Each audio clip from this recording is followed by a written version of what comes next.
vous avez eu peur. Enfin, je veux dire, dans la vie, vous avez déjà eu peur. C'est désagréable, non? On est d'accord? Et je dirais heureusement. Pourquoi c'est désagréable? Parce que la peur, elle nous indique un danger, une menace.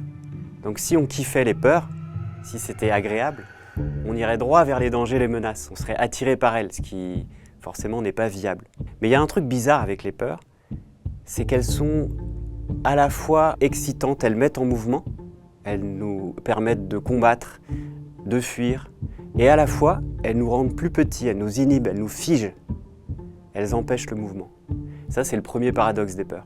Et alors, il y a un autre paradoxe, c'est qu'à la fois, il y a énormément de peur, peut-être même trop. Le stress, l'angoisse, l'éco-anxiété, les traumas et toutes les pathologies qui vont avec ces excès de peur. Et de l'autre côté, c'est comme si on n'avait pas assez peur, comme si la société ne réagissait pas face aux grandes menaces qui sont en face de nous, genre le changement climatique.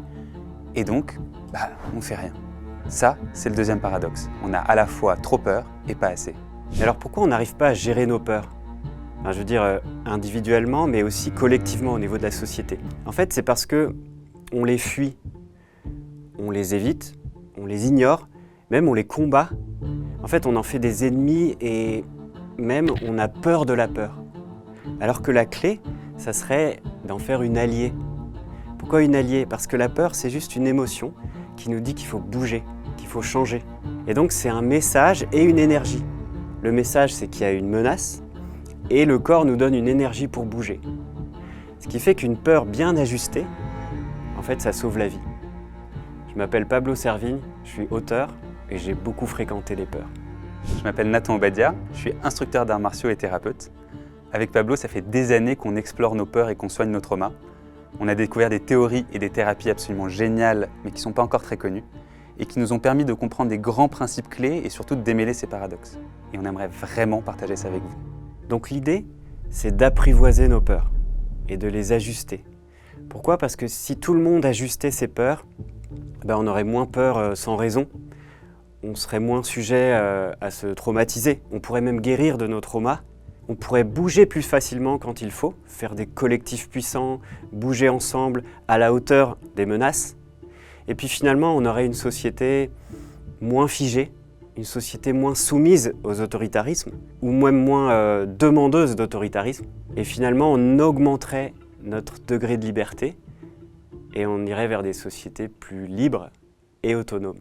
Pour ça, on a utilisé une métaphore, le suricate.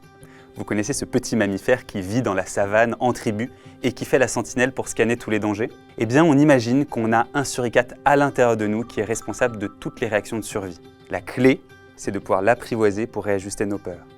On vous explique tout ça dans le livre Le pouvoir du suricate, où on propose une boussole et une carte pour naviguer de façon sereine dans le territoire des peurs. Pour aller plus loin, il y a 2 vidéos. La première, c'est sur le pourquoi et le comment on en est arrivé à explorer et découvrir tout ça sur les peurs. Et la deuxième, c'est tous les détails sur le suricate et sur les mécanismes des peurs. Vous pouvez trouver toutes les informations sur le site lepouvoirdusuricate.com. On espère vraiment que ça vous sera utile et que vous partagerez notre enthousiasme. Merci. Merci.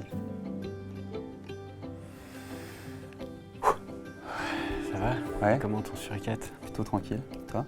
Ouais, il était stressé. Hein. Ouais. Ça va mieux.